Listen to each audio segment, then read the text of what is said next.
Jeg så veldig glad i. Se for deg at du skvetter av hver eneste minste lille uventede bevegelse, lyd eller lys, og hver gang dette skjer så stivner kroppen så kraftig at du faller rett i bakken uten å kunne ta det for. Dette var og hverdagen til 18 år gamle Eirik Hesla Berge. Nå kjører han rallycross mot alle odds.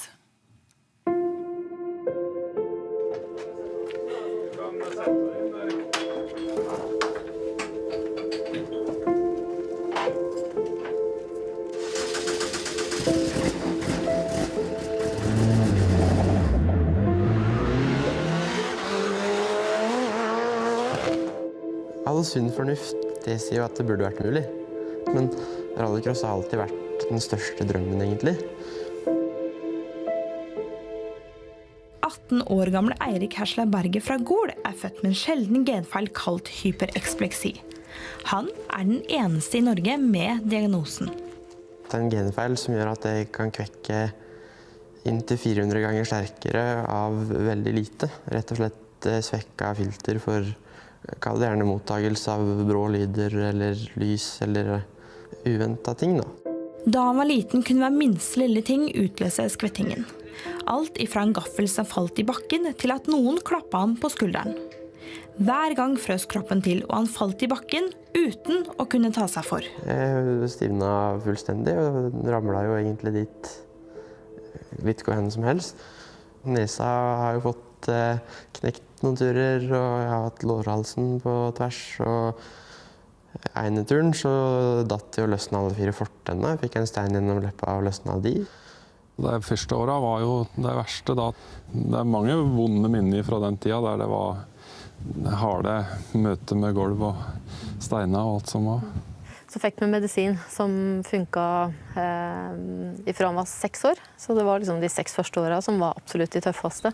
Men til tross for medisiner preget diagnosen Eirik sterkt, og det var vanskelig å finne fritidsaktiviteter hvor lys og lyd ikke har blitt for overveldende.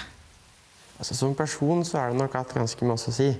Det blir jo en påkjenning, for jeg kvekker jo og stivner til å bli liksom sliten, men nå i senere tid så er det mindre av det. Altså, det er synlig, men det er heldigvis sjelden at det går så ille.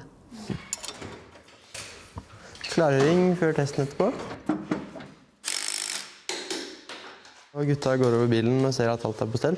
Og sjekker, så ingenting forhåpentligvis går sunt når vi prøver den på banen.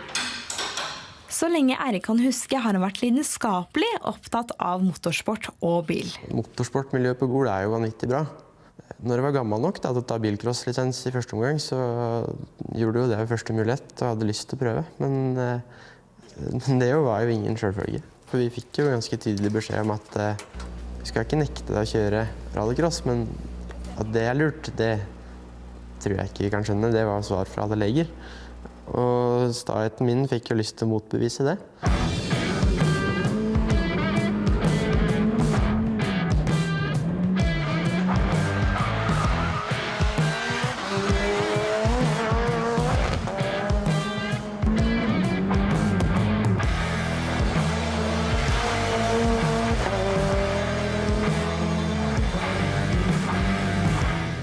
All sunn fornuft, det sier jo at det burde vært mulig. Det for min del, først og fremst kunne realisere en sånn drøm, er jo så stort at den glemmer litt alt rundt. Så når jeg setter meg i en bil og får på hjelmen og spenner fast selene, så er jeg liksom fri. Da kan jeg kose meg, og da får jeg slappe av. Det har blitt en plass jeg hører hjemme, rett og slett.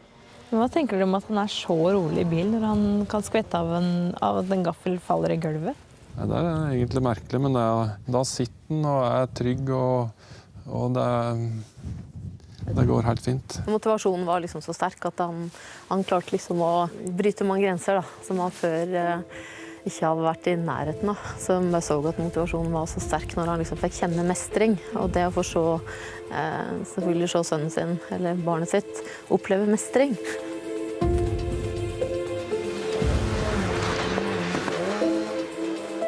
For det viser seg at Eirik har et stort talent. Så stort at han nylig ble trukket ut til å kjøre for rallycross-teamet Marx. Den historien til Eirik traff meg veldig personlig. Og han oppfylte alle kriteriene som vi hadde satt, og derfor ble det en Eirik. Det er jo drømmen. Det er vanvittig mange dyktige sjåfører, og kampen om å nå fram er hard. Men det skal ikke stå på innsatsen.